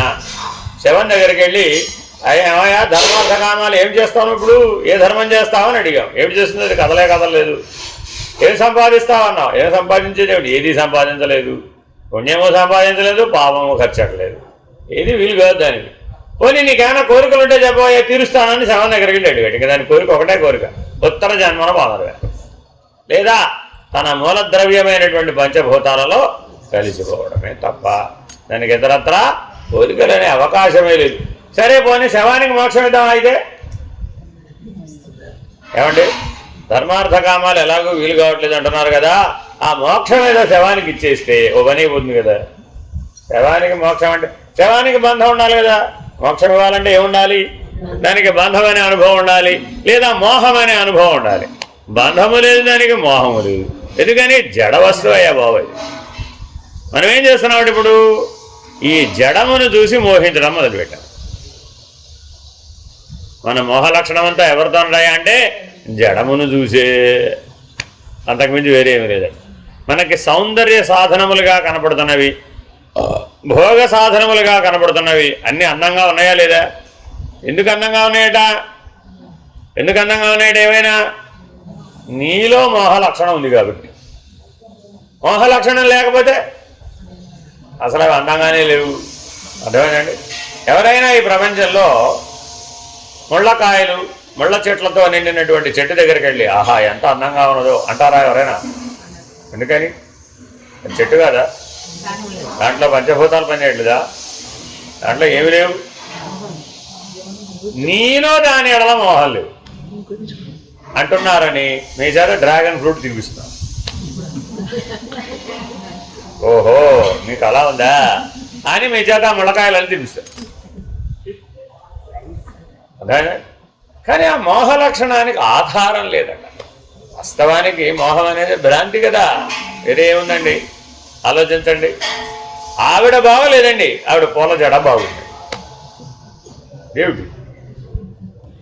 ఆవిడ లేకుండా ఆవిడ పూల జడ అక్కడి నుంచి వస్తుంది? కాదు కదా. అస్తిత్వం ఎవరికి? ఆవిడకి. కానీ ఏది బాగుందంటే వీడికి? చాలామంది పెళ్లి కూతురు నిర్ణయించే విధానం ఎలాగే ఉంటుంది. ఏదండి? అలంకారం బాగుందండి, అమ్మవారు అలంకారం బాగుంది, అమ్మవారు బాగుందా? వాళ్ళ అమ్మవారు అలంకారం ఎంత బాగుందో. ఏం చూసి వచ్చాడు? అలంకార దర్శనం. శ్రీశైలంలో మీరు గమనిస్తే 10:30, 11:30 ఈ టైం కల్లా అనౌన్స్మెంట్ వినిపిస్తూ ఉంటారు. అభిషేకాలన్నీ అయిపోతాయి, అలంకారం కూడా పూర్తయిపోతుంది. అందరూ వెళ్ళి సర్వదర్శనంలో సాయిరామమ్మ, అందరూ వెళ్ళి సర్వదర్శనంలో భ్రమరాంబ మల్లికార్జునుల యొక్క అలంకార దర్శనం చేసుకుని రావుతుంది. భ్రమరాంబ మల్లికార్జునుల దర్శనం అంటాయి, అలంకార దర్శనం చేసుకుని రావుతుంది. వెళ్ళిన వాళ్ళు ఈశ్వర దర్శనం కోసం వెళ్ళారా, అలంకార దర్శనం కోసం వెళ్ళారా? ఇది కలియుగంలో వచ్చినటువంటి వైపరీత్యం. నిజానికి మనం ఆలోచిస్తే ఈ శరీరం ఆత్మలో భాగమైతేనే దీనికి జీవం వచ్చింది, లేకపోతే దీనికి జీవమే లేదు. ఇది జీవశవం, జీవించి ఉన్నటువంటి శవం. ఆత్మని కనుక వేరు చేసేసినట్లయితే శివము లేని శవము వృధా కదా. కాబట్టి ఏది సత్యమో అదే శివం. బ్రహ్మాండంలో చెప్తే అది సత్యం, వ్యష్టికి చెప్తే శివం. అర్థమైందండి? ప్రకృతికి చెప్తే అది సుందరం. మూడవ ఒకటే, ఆ ఒకటే అలా బాబు. అర్థమైందండి? అదే సమిష్టి బ్రహ్మాండ స్థితిలో చెప్తే సత్యం. అదే ఒక వ్యక్తికి చెప్పాం శివం. అర్థమైందండి? ప్రకృతికి చెప్పాం అప్పుడు సుందరం. సత్యం శివం సుందరం. ఇదే మానవ జీవిత సత్యమని భగవాన్ బాబా వారు ఆత్మజ్ఞానాన్ని సత్యం శివం సుందరంగా గుర్తించాలి అంట. ఆత్మజ్ఞానం అంటున్నాం కదా, ఎలా గుర్తించాలి దాన్ని? అక్కడ సత్యం, ఇక్కడ సాక్షి ఉన్నాడా లేదా? నేను అంటున్నావుగా, అది శివం. ఈ బయట కనబడుతున్నదంతా సుందరం. ఏది సుందరం కాదండి? కాకి పిల్ల కాకి ముద్దు అంటే. అదేమిటి? కాకిని ఎవరైనా ముద్దు పెట్టుకుంటారా? వాళ్ళ తల్లికి ముద్దే. అదేమిటండి అంటే ఆవిడికి సత్యం శివం సుందరం అమ్మాయే, అబ్బాయే. అవునా కదా? అదేమిటండి అంటే అదంతే. నీకు నచ్చాల్సిన పని లేదు ప్రపంచం అంతా, ప్రపంచానికి కూడా నువ్వు నచ్చాల్సిన పని లేదు. ఇది బాగా గుర్తుపెట్టుకోవాలండి. మన గొడవ అంతా ఘర్షణలన్నీ ఎక్కడొస్తాయి? నాకు వాడు నచ్చలేడు అన్నప్పుడన్నా ఘర్షణ వచ్చింది, లేదా ప్రపంచానికి నేను నచ్చలేదు అన్నప్పుడన్నా ఘర్షణ వచ్చింది. అంటే గొడవ అంతా ఎందులో ఉంది? ఇప్పుడు సుందరంలో ఉంది. సత్యం శివంలో ఏం గొడవ లేదు. అర్థమైందండి? నాకు నచ్చినట్టు సూర్యుడు లేడండి, నా కంప్లైంట్ ఇది అన్నారు అనుకోండి, ఏం చేయాలి? ఇప్పుడు సూర్యుడు మార్చాలి. అది కుదురుతుందా? కుదరదు. అర్థమైందండి? ఎవరికైనా నీ జీవితంలో ఏదైనా సమస్య ఉందా అని అడిగారు అనుకోండి, నాకు నచ్చినట్టు సూర్యుడు లేడండి అన్నాడు అనుకోండి, ఏం చేయాలి ఇప్పుడు? అది సత్యం, అది మారదు. అర్థమైందండి? సూర్యుడు సత్యం, అది మార్చే పని లేదు, అది ఎప్పుడు అలాగే ఉంటుంది. నువ్వు పుట్టినా నువ్వు పోయినా, ఈ సృష్టి ఉన్నా పోయినా, ప్రపంచం ఉన్నా పోయినా సూర్యుడు అలాగే ఉంటాడు. అది సత్యం, అదే మారదు, అది సమిష్టి. అర్థమైందండి? రెండవది ఏమండి? నాలో ఉన్న నేను నాకు నచ్చట్లేదండి బాబు. రెండో తగాదా ఎవరితో ఇప్పుడు మనకి? నాలోన నేనే నాకు నచ్చడం లేదండి బాబు, నా మీద నాకే అంత తగాదా అంతా కూడా. ఇప్పుడు ఏం చేయాలి అంటే ఎవరెవరితో తగాదా పడుతున్నారు? శవంతో తగాదా పడుతుంది. ఇప్పుడు ఎవరు మారాలి? శవమే ఎప్పటికైనా మారాలి, కానీ శవం మారదు. నీలోన నేనెప్పుడు నేను అలాగే ఉంటుంది. బాల్యమైనా, యవ్వనమైనా, కవమారమైనా, వృద్ధాప్యమైనా నేను అంతే. జన్మైనా, జర అయినా, వ్యాధి అయినా, మృత్యు అయినా, ఏ కాలమైనా ఆ శివం అనే నేనుకు మార్పు లేదు. కాబట్టి ఎప్పటికైనా కానీ శివమని ఎవరు అనుసరించాలి? ఈ శవం దాన్ని అనుసరించాల్సిన అధిష్టానం ఎప్పుడు శివమే. అంతేగాని ఈ శవాన్ని పట్టుకెళ్ళి అక్కడ పెట్టి ఆ శివాన్ని దీన్ని ఫాలో అవ్వచ్చు కదండి అంటే అలా కుదరదు, అది అసాధ్యం అసలు. అర్థమైందండి?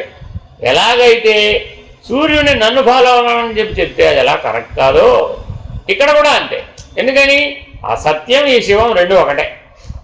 నువ్వు సరాసరి అక్కడ ఫాలో అవ్వలేకపోతున్నావు, పరమాత్మ ఏం చేశాడంటే ఆ సూర్యుని తెచ్చి ఇక్కడ శివంగా పెట్టి డైరెక్ట్గా సూర్యుని ఫాలో అవ్వమంటే అవ్వగలుగుతామా? మన వల్ల ఎక్కడ అవుతుంది? ఆయనేమో అఖండమైన తేజస్సుతో ఉన్నాడు. ఆ అఖండమైన తేజస్సును మనం అక్కడ భరిస్తాం. అందులో నుంచి ఒక అంశాన్ని తీశాడట, తీసి శివంగా ఈ శరీరంలో పెట్టాడట. అదిట ఇంతకి. సరేనండి, ఇంతకీ సుందరమైన ప్రకృతి ఉందంటారా లేదంటారా? ఉందంటారా లేదంటారా? ప్రకృతి సుందరంగా లేదు. ప్రకృతి సుందరంగా లేదు అసలు. ఏమిటండి? కొండలు, కోనలు, జలపాతాలు, ఆ రాళ్ళు, ఈ రాళ్ళు, ఎన్నో నేను సౌందర్య సాధనాల కింద ఎన్నో చూస్తున్నాను. ప్రపంచం అంతా నాకు సుందరంగా కనబడుతున్నది లేదంటారేమిటి? లోపల శివం అనే దృష్టితో చూస్తున్నావు కాబట్టి ఇది సుందరంగా. శవం దగ్గరికి వెళ్ళి ఊరేగింపు చేస్తాం కదా, శవాన్ని మధ్యలో ఆపేడిగా ఏమంటే ఈ ప్రకృతి అంతా బాగుందంటారా లేదంటారా? శవాన్ని అడిగితే ఏం చెప్తుంది? ఎందుకైనా చూడలేకపోతుంది. మరి ఇప్పుడు ఎందుకు ఆ సుందరమైన ప్రకృతిని గుర్తించలేకపోతుంది? ఆ జలపాతం ఎక్కడికి వచ్చారు? అసలే మీరు ఇక్కడే తపస్సు చేసుకున్నారు. ఆ జలపాతం సంగతి ఏమిటి చెప్పండి అని శవాన్ని అడిగామనుకోండి, ఏం చెప్తుంది? ఎందుకని అందులో శివం లేదు. శివం లేని శవం ఏ సౌందర్యాన్ని గుర్తించలేదు. కాబట్టి సౌందర్య లక్షణం శివం చేత గుర్తించబడుతుంది కానీ శవం చేత గుర్తించబడుతుంది. కానీ శవం లేకుండానే ఏమైనా చేస్తావా? నాకేం పని అసలు? ఆ సత్యానికి, ఈ శివానికి, ఆ సుందరమైన ప్రకృతికి మూడింటి లక్షణాలతో కదులుతున్నట్టుగా, మార్పు చెందుతున్నట్లుగా, పరిణమిస్తున్నట్లుగా, పరిమితమైనటువంటి పనిముట్టుగా ఈ శవం. ఇప్పుడు మనం శవ ప్రధానంగా జీవించాలా, సత్యం శివం సుందరం ప్రధానంగా జీవించాలా? ఇది మన్ని విచారణ చేయమంటున్నాడు. తర్కశాస్త్రం వాడే వచ్చి అడిగాడు, నువ్వెన్ని చెప్పినా దేహం లేకపోతే పురుషార్థాలు లేవు కదా. గుర్తుపెట్టుకోవాలండి, ప్రశ్న మర్చిపోకూడదు. పురుషార్థాలు లేకపోతే నీ జీవితం వృధా కాదు. ఈయనేమంటున్నాడు, నేను లేకుండా నువ్వెలా పురుషార్థాలు సాధిస్తావు? అసలు ఓ ధర్మాన్ని ఆచరించాలి, సూర్యుడు లేడు, ఏమని చెప్పాలి ధర్మం? ఇప్పుడు ఏమండి, పౌర్ణమి వ్రతం చేయండి, ఏకాదశి వ్రతం చేయండి, లేదు కృత్య చాంద్రాయణాది వ్రతం చేయండి, ఏదో చాతుర్మాస వ్రతం చేయండి, ఏదో ఒకటి చెప్పాలండి, ఏదో ముహూర్తం నిర్ణయించాలండి, లేదు ఒక సంధ్యాకాలాన్ని నిర్ణయించాలండి, లేదు ఒక కర్మం చేయాలి. ఏది చేయాలన్న ఆధారం ఎవరు? ఆ సత్యమైన సూర్యుడే, ఆ సత్యమైన ఆత్మే. అది లేకపోతే నువ్వు ఏ ధర్మం చేయడానికి వీలుగా. సరే, నాకు వాడితో పని లేదండి, నేను డబ్బులు సంపాదిస్తాను. అర్థం అంటే అదేగా, ధన సంపాదన లేదా ఆర్జన. పుణ్యాన్ని ఆర్జించడం కూడా అర్థం కిందకే వస్తుంది, పాపాన్ని ఆర్జించడం కూడా అర్థం కిందకే వస్తుంది. అర్థం అంటే కేవలం డబ్బు అని కాదు, ఆర్జన. ఏదైనా సరే ఈ సృష్టిలో నీ శరీరాన్ని సంపాదించుకున్నావా లేదా? ఆ సుందరమైన ప్రకృతిలో పంచభూతాలను కలుపుకొని ఒక శరీరాన్ని, పాంచభౌతిక దేహాన్ని సంపాదించుకున్నావు, అది కూడా ఆర్జనే, అది కూడా అర్థమే. అందుకని మనకి సంకల్పంలో చెప్పేటప్పుడు ఏం చెప్తారు? ఎన్నో అర్థాలు చదువుతామండి. ఏమిటండి అది? ఇష్టకామ్యార్థఫల సిద్ధ్యర్థం, ఇంకా చతుర్విధ పురుషార్థ సిద్ధ్యర్థం, ఇంకా ధనధాన్య సో ధమ్. ఎన్ని ధమ్లైనా చదువుకోమ్మా, అవన్నీ ధమ్. అర్థమేనండి? ఏమిటి ధమ్? సిద్ధ్యర్థం, అన్ని సిద్ధులే. అవన్నీ ఎప్పుడు వీలవుతుంది? అక్కడ సత్యం ఉండాలి, ఇక్కడ శివం ఉండాలి, సుందరమైన ప్రకృతి, మూడు ఉండాలి. ఈ మూడింటిలో ఉంటేనే ఇది సాధిస్తుంది. ఈ మూడు లేకపోతే, ఈ మూడు లేని ప్రదేశంలో తీసుకెళ్ళి ఎక్కడ పెట్టామంటే ఉత్తర ధ్రువ ప్రాంతంలో దీన్ని పట్టుకెళ్ళి పెట్టామండి. ఏం చేయాలి అప్పుడు? 6 నెలలు పగలు, 6 నెలలు చీకటి. ఏ ధర్మాన్ని ఆచరించాలి ఇప్పుడు? నిద్రపోవాలా లేవాలా? నిద్రపోవాలి, లేవాలన్నా సూర్యుడు ఉండాలి. చీకటి వస్తే తప్ప నీలో నిద్రకు సంబంధించినట్టు ఏవి పనిచేయవు. కళ్ళ గంటలు కట్టుకున్నంత మాత్రం నిద్ర రాదు. ఇప్పుడు ఆ ధ్రువ ప్రాంతంలో ఉన్న వాళ్ళు మరి 6 నెలలు ఎలా నిద్రపోతారో ప్రపంచానికి తెలియదు. అర్థమేనండి? 6 నెలలు కేవలం చీకటి. ఇంకొక సమస్య కూడా ఉంది. 12 నెలలు హిమపాతం పడుతుంది. 12 నెలలు మంచు కురుస్తూ ఉంటే ఏం పండుతుంది అక్కడ? ఏమి పడదు. కాబట్టి జలచరాలనే జనాలు వాళ్ళు. నేను అన్నం తింటానండి అంటే ఎక్కడి నుంచి వస్తుంది? కాబట్టి ఏ రకమైనటువంటి ధర్మార్థ కామాలను శాస్త్ర విహితంగా, సజ్జన విహితంగా, సాధు స్వభావంతో జీవించాలి అంటే వీలుగా. ఇంకా ఒక ఉపమానం చెప్తాను మీకు. సాక్షాత్తు ధ్రువం మధ్యలో ఉన్నారనుకోండి, ఉత్తర ధ్రువం కానీ దక్షిణ ధ్రువం కానీ ఎగ్జాక్ట్గా ఒక 2 స్క్వేర్ కిలోమీటర్స్ ఉంటుందండి. అక్కడికి వెళితే మీరు గాలిలో ఉంటారు. యాంటీ గ్రావిటీ అంటే అక్కడ గురుత్వాకర్షణ పనిచేయదు, గాలిలో తేలుతూ ఉంటాడు. ఆ గాలిలో తేలుతూ ఉండడానికి నీకు 15 నిమిషాలు టైం ఇస్తాడు అనుభవానికి. అంతకంటే ఎక్కువ ఉంటే అని అడిగామనుకోండి, నవరంధ్రాలలో నుంచి రక్తం బయటికి చిమ్మేస్తుంది, శవం బయటకు వస్తుంది. 15 నిమిషాలు గురుత్వాకర్షణ మనం దూరం అయిపోతే నీకు జీవించే అవకాశం లేదు. అందుకని 10 లక్షలు ఖర్చు పెట్టుకుని మీరు హెలికాప్టర్ సర్వీస్తో అక్కడికి వెళ్ళొచ్చు. అమెరికా నుంచి హెలికాప్టర్ ఉంది. 10 లక్షలు టికెట్ కాకపోతే ఇద్దరిని తీసుకెళ్తాడు. ఇద్దరికి చెరువు 10 లక్షలు. ఒక దగ్గరలో దించుతాడు. ఎందుకంటే ఇది లోపలికి వెళ్తే రాదు ఇదిగా. అందుకని దగ్గరలో 1 కిలోమీటర్ దూరంలో నడిచి వెళ్ళేటట్టుగా అక్కడ దించుతాడు. మీరు ప్రశాంతంగా బయటికి వెళ్ళి అన్ని రకాల రక్షణ కవచాలు వేసుకుని వెళ్ళి ఆ 2 కిలోమీటర్ల పరిధిలోకి మీరు వెళ్ళగానే మీరు ఎంత బరువైన దుస్తులు ధరించినా అలా గాల్లోకి తేలుతారు. చెప్తాడు ముందే, టైం పెట్టుకుని లోపలికి వెళ్ళాలి. 10 నిమిషాల కంటే మీరు అక్కడ ఉండకూడదు. 10 నిమిషాల తర్వాత మిమ్మల్ని మేము మోసుకెళ్లాల్సిందే, మీరు నడవడం ఉండదు ఇక అని క్లియర్గా చెప్తాడండి. మరి ఈ అనుభవం కోసం వెళ్ళేవాళ్ళు బోల్డ్ మంది ఉన్నారు. సరే అక్కడ దాకా ఎందుకయ్యా, మేం క్రియేట్ చేస్తాం అని నాసా వాళ్ళు హ్యూస్టన్లో క్రియేట్ చేశారు యాంటీ గ్రావిటీ ఛాంబర్. ఒక ఛాంబర్ లాంటి ఒక గది తయారు చేశారు. ఆ గదిలోకి వెళితే మీరు గాల్లో వెళ్తారు. అంటే విజ్ఞాన శాస్త్రం ఎంత దూరం తీసుకెళ్ళింది? ఈ ప్రకృతి శక్తుల యొక్క ప్రభావం లేనటువంటి దశలో కూడా నువ్వు ఎలా ఉండొచ్చు, ఎలా తేలొచ్చు, ఎలా అనుభవించవచ్చు. కానీ ఎంతసేపు? క్వశ్చన్ ఎంతసేపు? 120 ఏళ్ళు అక్కడే ఉంటావు. ఎట్టుంటావు? వీలుగా. కాబట్టి నువ్వు ఏది సాధించాలన్నా సత్యం, శివం, సుందరం యొక్క ఆధారం లేకుండా అది వీలు కాదు. కాబట్టి ఆత్మజ్ఞానం అంటే ఏమిటంటే నువ్వేం తెలుసుకోవాలి? ఈ 3 లక్షణాలని గుర్తించడం రావాలట. సూర్యుడు ఆత్మస్వరూపుడు, సత్యస్వరూపుడు. నీలో ఉన్న నేను ఆ శివం, ఆ సూర్యుని యొక్క భాగం. అదేనండి, ఆ జాగ్రత్తగా గమనిస్తే పంచభూతాత్మకమైనటువంటి ప్రకృతి అంతా కూడా సుందరం.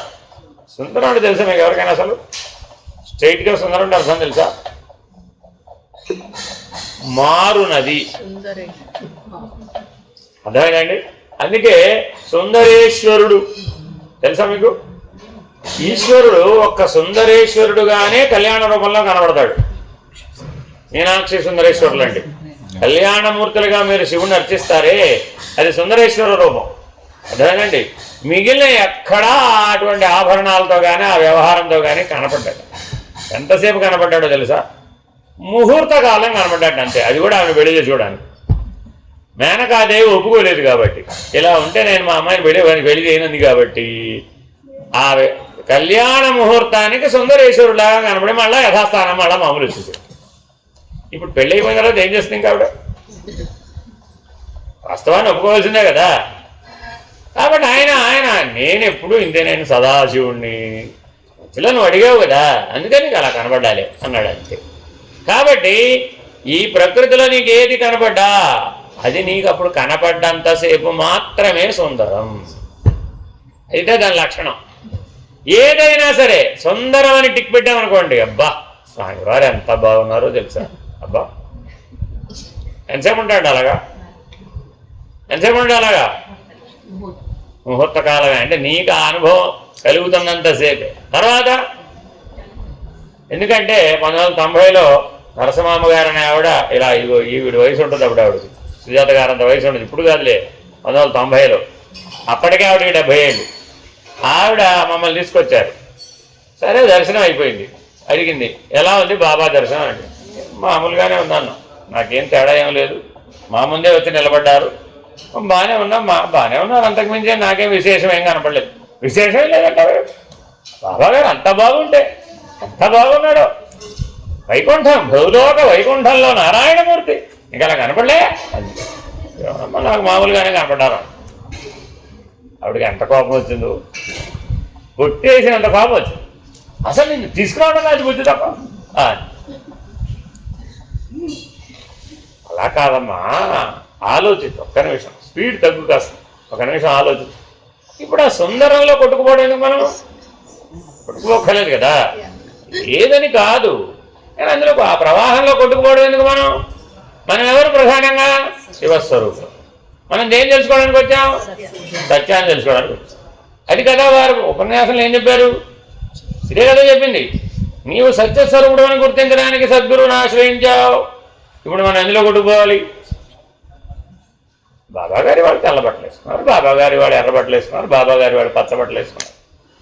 క్రిస్మస్కి తెల్లబట్టలు వేసుకుంటే ఎంత బాగున్నాడు, జన్మదినోత్సవానికి ఊంజల్ సేవకు ఆ బట్టలే ఒరే ఒరే ఒరే ఒరే.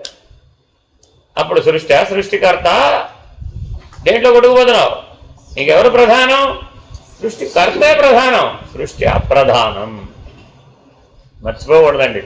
అందుకని సద్గురు వాక్యాన్ని అనుసరించి జీవించాలండి. నామరూపాలు ప్రధానమని ఎప్పుడు జీవించకూడదు. సౌందర్యం అంతా నామరూపాలతో కూడుకున్నాం, ఇది బాగా గుర్తుపెట్టుకోవాలి.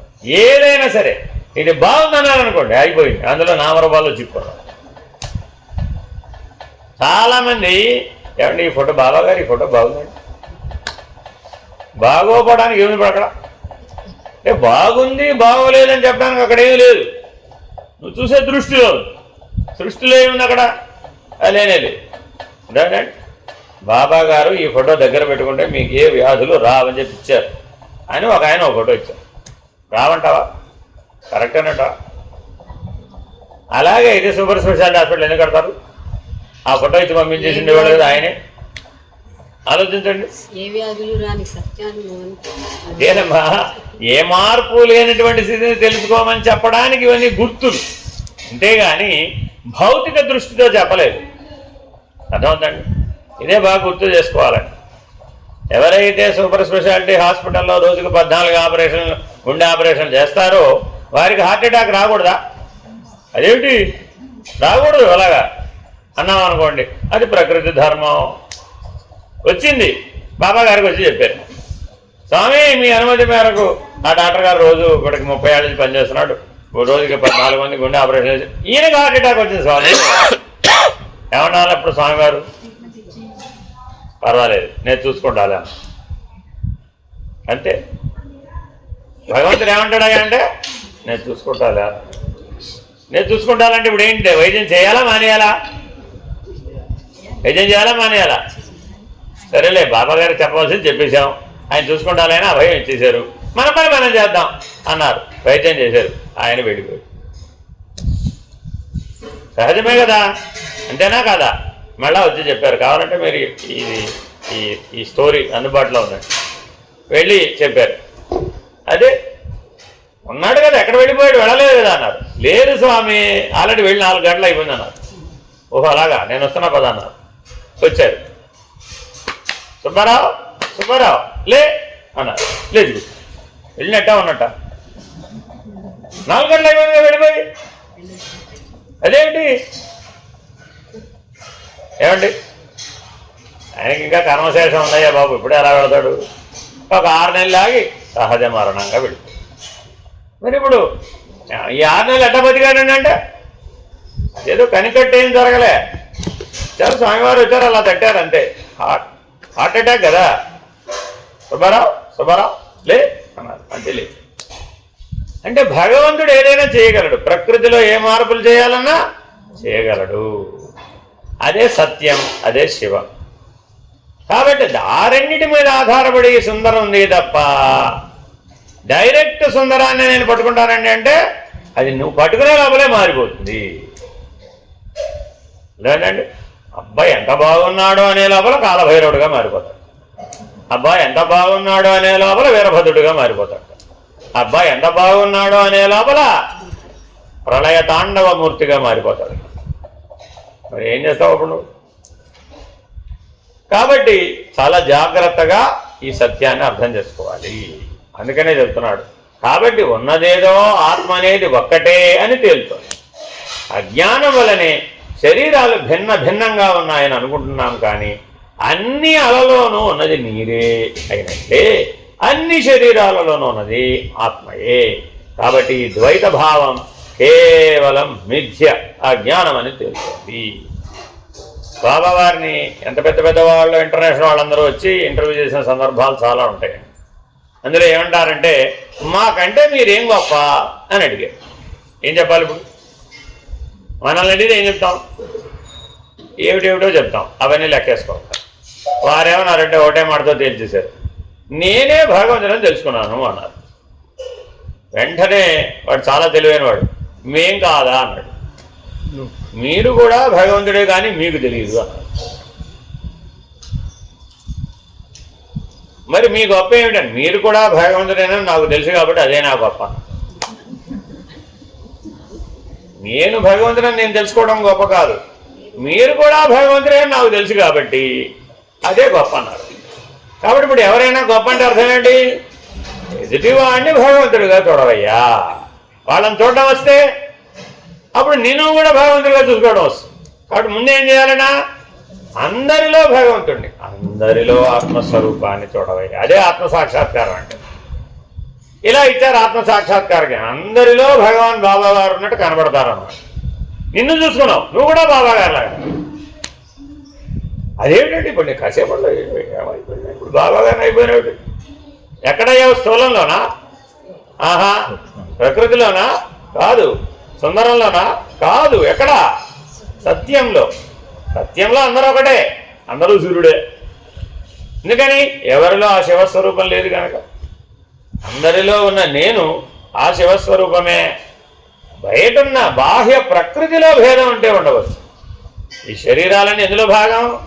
పంచభూతాత్మకమైన ప్రకృతిలో భాగం. అంటే ఒకరు స్త్రీ శరీరాన్ని ధరించవచ్చు, ఒకరు పురుష శరీరాన్ని ధరించవచ్చు. ఒకరు పొడుగ్గా ఉండవచ్చు, ఒకరు పొట్టిగా ఉండవచ్చు, ఒకరు లావుగా ఉండవచ్చు, ఒకరు సన్నగా ఉండవచ్చు, ఒకరు తెల్లగా ఉండవచ్చు, ఒకరు నల్లగా ఉండవచ్చు, ఒకరు అటు ఇటుగా కూడా ఉండవచ్చు. సరే, ఎన్ని చెప్పినా అదంతా ప్రకృతే కదా, ఇంతేనా కాదా? అదంతా మారిపోయేది. అర్థమైందండి? ఏ పెళ్లి కూతురైనా ఏ పెళ్లి కొడుకైనా నచ్చిన తర్వాత పెళ్లి చేసుకుంటారంటారా, నచ్చకముందే పెళ్లి చేసుకుంటారంటావా? అడుగుతున్నారా లేదు? వాళ్ళ రోజున ఎలా అయినా ఉండవచ్చు కాక, వాళ్ళు ఈ ప్రకృతి ధర్మంగా వారు ఎలా అయినా ఉండవచ్చు కాక. ఏమ్మా అబ్బాయి నీకు నచ్చాడా అడగాల వద్దా? అడగకుండా పెళ్లి చేసిన రోజులు లేవా? లేవా? లేవా? ఒక్కసారి ఆలోచిస్తే ఎక్కడన్నా సముద్రంలో పుట్టిన లక్ష్మీదేవిని ఎవరిని పెళ్లి చేసుకుంటారా? సముద్రంలో పుట్టిందంటే ఆవిడ ఎవరు? ఎవరు? జలచరం కదండి. జలచరం అనాలిగా సముద్రంలో పుడితే. మరి ఎవరు స్వీకరించారు? ఇప్పుడు జలచరాన్ని స్వీకరించాడా? స్థూల దృష్టితో చూడాలంటవా?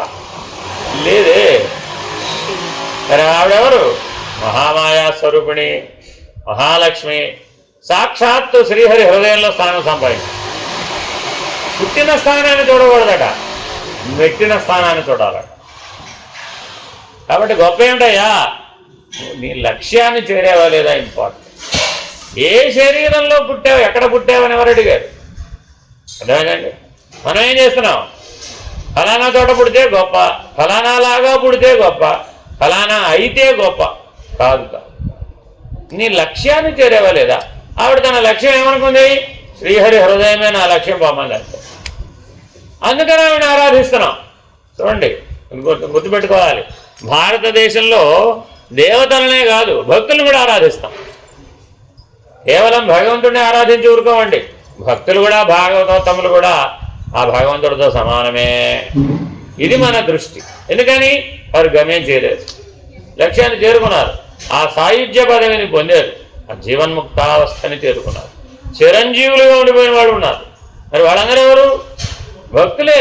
చూసుకోండి మీరు కావాల్సి వస్తే, చిరంజీవులందరూ కూడా భగవంతుడు కాదు, భక్తులే. సప్త చిరంజీవులు కూడా భగవంతుని భక్తులు అంతే. మరి వాళ్ళని మనం నిత్యస్మరణీయులుగా ప్రాతస్మరణీయులుగా గుర్తు చేసుకుంటాం. సప్త ఋషులందరూ కూడా మనలాంటి మానవులే, భక్తులే. మరి వాళ్ళ సప్త ఋషి మండలాన్ని చూసి నమస్కరిస్తున్నాం. కాబట్టి వారు ఏ స్థితిని చేరుకున్నారన్నదే ముఖ్యం తప్ప ఎక్కడ పుట్టారు, ఎలా పుట్టారు, వారి చరిత్ర ఏమిటి అన్నది ఎక్కడా ప్రాధాన్యత లేదు. కానీ ఇవాళ వైపరీత్యం వచ్చి ఏమనుకుంటున్నారు, నేను ఫలానా వంశంలో పుట్టానండి, నేను ఫలానా గోత్రంలో పుట్టానండి, నేను ఫలానా వర్ణంలో పుట్టానండి, కాబట్టి నేను గొప్ప, పుట్టుక వలన నేను గొప్ప అన్నదే వైపరీత్యం. ఈ మాట మొదట్లోనే ఆత్మానాత్మ వివేకం మొదట్లో చెప్పాడండి. ఏం చెప్పాడు? నాయన, ఆత్మస్వరూపం తప్ప అనాత్మ ప్రధానంగా ఉండడం వైపరీత్యం. కాబట్టి నిరంతరాయంగా నువ్వేం గుర్తించాలంట, ఏది ఆత్మస్వరూపం, ఏది అనాత్మ. ఆ అనాత్మ ఆశ్రయంగా జీవించడం వైపరీత్యం, అదే ప్రధానం అనుకోవడం వైపరీత్యం. కాబట్టి నీలో ఏ లోపాలైనా ఉండవచ్చు కాదు, నీ శరీరంలో ఏ లోపాలైనా ఉండవచ్చు కాదు, సూర్యుడి దగ్గర అవేమి లేవు. ఎందుకని? నీ స్వరూపం సూర్యుడు, నీ స్వరూపం ఆత్మస్వరూపం. ఆ సూర్యుడు ఎలా స్వయం ప్రకాశకమో నీవు కూడా అంతే స్వయం ప్రకాశం. కాబట్టి ఏమంటే వికలాంగుడికి మోక్షం ఉందా? అది సకలాంగుడికే మోక్షం ఉంది, వికలాంగుడికి లేదని చెప్పేవాడు. అలా భేదభావాలు ఏం లేవే. మోహం ఎవరు పోగొట్టుకుంటే వాడే మోక్షానికి అర్హుడు. మోహం అంటే ఎంత గొప్ప రాజైనా, ఎంత సుందరాంగుడైనా ఏం ప్రయోజనం లేదు. అర్థమైందండి? కాబట్టి సుఖమహర్షి అంతటి వాడు జనక రాజర్షి దగ్గరికి వెళ్ళి నేర్చుకున్నాడు. ఏం వ్యాస భగవానుడు బోధించలేడా? ఆయన తెలియదటవా? ఆయన తెలియకనే పంపించాడంటవా? కానీ ఎలా చెప్పాలో అలా చెప్పాలనుకున్నాడు. గురువుగా ఎవరు పనికొస్తారో వాళ్ళనే పెట్టాడట. ఎందుకని? సన్యాసం స్వీకరిస్తేనే మోక్షం వస్తుంది. ఇదో పెద్ద సమస్య అండి. గృహస్థకు మోక్షం లేదండి బాబు, గృహస్థకు మోక్షం ఎక్కడదండి బాబు. ఎందుకనిడా? వీడు 4 చిక్కుకున్నాడు. నేను ఇందాక కూడా చెప్పాను, నేను చిక్కుకున్నాడు. వస్తువులు, విషయాలు, భోగాలు, సుఖాలు. 5వది సాదాత్మ్యత. గృహస్థుకి ఎన్ని సమస్యలు ఉన్నాయండి? వస్తువులు సమస్యే, విషయాలు సమస్యే, భోగాలు సమస్యే, సుఖాలు సమస్యే, ఆఖరిదేమిటి? కలిసిపోవడం, తాదాత్మ్యత. అర్థమైందండి? ఈశ్వరుడు ఎప్పుడైనా ఎవరైనా కలిసిపోగా చూసామా? ఆయన ఎవరిలోనూ కలవడు, ఏకాకి. అర్థమైందండి? ఏకాంతం. కాంతం అంటే ఆకర్షణ అండి, కాంత కాదు, బాగా గుర్తుపెట్టుకోవాలి. ఏకాంతం అంటే అర్థం అంటే, కాంతము అంటే సంస్కృతంలో ఆకర్షణ. ఏ ఆకర్షణ లేనివాడు, ఆయనే ఒక పెద్ద ఆకర్షణ. సర్వాన్ని ఆకర్షించేవాడిని ఆకర్షించగలిగే శక్తి మరొకటి లేదండి. అర్థమేనండి? ఏకాకీ నిస్పృహశాంత చింతాశోక వివర్జిత, అది ఆయన లక్షణం. ఏమంటే ఈశ్వరుడు లక్షణాలు ఏమిటండి? ఎప్పుడూ ఒంటరివాడే, ఏకాకి. ఎందుకని? సృష్టి ఆది అంటే ఆయనే ఉన్నాడు, ఆయన తర్వాతే ఏమన్నా వచ్చినాయి. అర్థమేనండి? ఆయన తర్వాత ఏమన్నా వచ్చినప్పుడు మరి ఆయన కంటే తక్కువే ఉంటాయి కానీ ఆయన కంటే ఎక్కువ ఉండవు. కాబట్టి ఆయన ఎప్పుడూ ఏకాకి. సృష్టించాడు, వదిలేశాడు, నాకు సంబంధం లేదు భావన. నిస్పృహ. ఆ సృష్టి ఏమైపోయిందో కాస్త పట్టించుకోవాలి కదా. ఆయన పుట్టించిన తర్వాత వదిలేస్తే అలాగా ఏమన్నాడు? నాకు సంబంధం లేదు, అసలు అది ఒకటి ఉందనేదే నాకు స్పృహ లేదు, నాకు దేహం ఉందనే స్పృహే నాకు లేదు. మరి ఇప్పుడు ఏం చేయాలి? సుఖమా దుఃఖమా ఇప్పుడు ఆయనకి? కైలాస పర్వతం ఎక్కడుంది? అక్కడెక్కడో మంచుకొండలో ఉంది. అంత మంచుకొండలో ఆయన ఎలా ఉంటాడండి? గడ్డగట్టిపోకుండా, బిగుసిపోకుండా ఎలా ఉంటాడు ఆయన బాబు? ఉంటాడంటవా? దేహమే లేదు, దేహస్పృహే లేదు. రెండు లేవు ఆయనకి. ఏం లేదు? పరిమితమైన దేహము లేదు, దేహ స్పృహ లేదు. ఏకాకీ నిస్పృహ. ఏంటి తర్వాత లక్షణం? శాంత. ఎందువల్ల శాంత? జనన మరణాలు లేవండి బాబు. మనం ఎందుకు అశాంత? మనకి జనన మరణాలు ఉన్నాయి. అనుక్షణం మనకు గుర్తొస్తూ ఉంటుంది. నేను ఫలానా అప్పుడు భూమి పుట్టినప్పుడు పుట్టాను, నేను గ్యారంటీగా అప్పుడు పోతాను. ఈ జననము మరణము గుర్తుకు రావడం వలన మనం అశాంత. ఆయనకి జనన మరణాలు లేకపోవడం వల్ల శాంత. అదేనండి. కాబట్టి ఎవడైతే శివస్వరూపాన్ని తెలుసుకున్నాడో, ఎవడైతే ఆత్మస్వరూపాన్ని తెలుసుకున్నాడో వాడికి ఏం పోయినాయి? ఇప్పుడు ఈ రెండు పోయినాయి. వాడికి దేహం ఉన్నా పోయినా వాడికి ఏం సంబంధం లేదు, ప్రపంచం ఉన్నా పోయినా వాడికి ఏం సంబంధం లేదు. ఏమున్నా లేకపోయినా నేను ఉంటాను ఖాయంగా, నిర్ణయం అయిపోయింది. అర్థమైందండి. అందువల్ల ఏం లేదు, చింత లేదు. నేను శాశ్వతుడు. అశాశ్వతుడైన వాడికి అన్ని చింతలు, మిగిలిన వాళ్ళకి ఆ చింత ఆయనకి లేదు. ఎందుకని? 40 రోజులు ఇక్కడ ఉంటే ఆ ఇల్లే ఏమైపోతుందో. అయ్యయ్యో, అన్నీ వదిలేసి బాబా గారి దగ్గరకు వచ్చేసాను. ఏమిటో నాకు అర్థం కాదు. వాళ్ళందరూ ఏమైపోయారో, ఏం చేసుకున్నారు, ఏం వండుకుంటున్నారు, ఏం తింటున్నారు. నా ఇల్లంతా ఏం యాగి చేసేస్తున్నారు. వెళ్ళిన తర్వాత ఎంత సర్దుకోవాలో ఏమిటో. నేను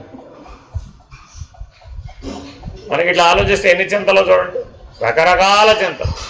అర్థమైందండి. పురుగులు వస్తే ఒక చింత, పురుగులు పోతే ఒక చింత. మనకేం కావాలి? పంటలు కావాలి, పురుగులు మాత్రం వద్దు. ఇది సాధ్యమేనండి. పురుగులు లేని పంటలు వస్తాయి కదా. ఆ పురుగులేగా అసలు ఆ పంట కారణం. ఆ ఫలదీకరణం ఎవరు చేస్తున్నారండి? ఆ పురుగులే. సీతాకొక చిలుకలు, ఎన్నో పురుగులు కలిసి ఆ పంట రావడానికి కారణం. ఒక కాలంలోనే వస్తాయి, అవి నీకు మేలు చేయడానికే వస్తున్నాయి, అంతేగాని హానికారక జీవులు కావాలి. కానీ మనమేమంటున్నాం? ఏమైనా జరగవచ్చు కాక నాకు మాత్రం వాటితో పని లేదు. అన్నం ఎక్కడ చూస్తుంది మరి? కాబట్టి ఈ ప్రపంచంలో రాగద్వేషాలతో మనం చింత, శోక అన్న 2 లక్షణాలను పొందుతాం. ద్వేషాన్ని వదిలేస్తే, రాగాన్ని వదిలేస్తే ఈ 2 వదిలేస్తాం. ఏమిటవి? చింత, శోకం. అందుకే ఈశ్వరుడు ఎప్పుడైనా దుఃఖించాడని ఏ పురాణంలో అయినా ఉందా? ఉందండి. ఎందుకు లేదు? దక్షయజ్ఞంలో సతీదేవి భంగం అయిపోతే ఈశ్వరుడికి దుఃఖం వచ్చింది, రాలేదు. దక్షయజ్ఞ సినిమా చూసో, లేకపోతే నాటకం చూసో, సీరియల్ వినో, లేకపోతే టీవీలో చూసో చెప్పకూడదు. అదేనండి. శివస్వరూపానికి చింత లేదు, శోకం, దుఃఖం లేదు అసలు. కానీ మరి ఆ కథ ఎందుకు చెప్పారు? మనకి ఏదో చెప్పదలుచుకున్నారు, దాన్ని అడ్డం పెట్టుకుని. ఆ మహర్షి చెప్పిన ఆయన ఆ సంఘటన అడ్డం పెట్టుకుని మనకేదో ఆత్మజ్ఞానాన్ని బోధించదలుచుకున్నాడు. అదేనండి. ఎలాగా అంటే, ఆయన అమ్మవారు తనకు తానుగా దగ్ధమైంది. ఆవిడేం హోమగుండంలో దూకలే. ఆవిడ సాక్షాత్తు యోగాగ్ని స్వరూపం. అగ్నిని పిలిస్తే పలికింది. ఈ శరీరం శివాజ్ఞని ఉల్లంఘించింది కాబట్టి అపవిత్రమైందని అదిట అని చెప్పాడు. ఏమయ్యా, ఏమమ్మా, మనకి పిలుపు లేదు కదా, ఆహ్వానం లేదు కదా, ఇప్పుడు మనకెందుకు గొడవ? వాళ్ళతో లేని పొందా కదా మనకెందుకు? అసలే మీ నాయన కోపిష్టి, ఆయనకి నాకు పడదు. అశివం. ఆయన ఏమంటాడంటే, ఈ సృష్టి అశివం, శివుడే లేడు అంటాడట. ఎవరు? దక్షుడు. ఎందువలన? అహంచేత. అదేనండి. శివనింద చేసే వాళ్ళందరినీ దక్షుడు యొక్క ఖాతాలో లెక్కడతారు. ఎప్పుడు బుద్ధి వస్తుందట?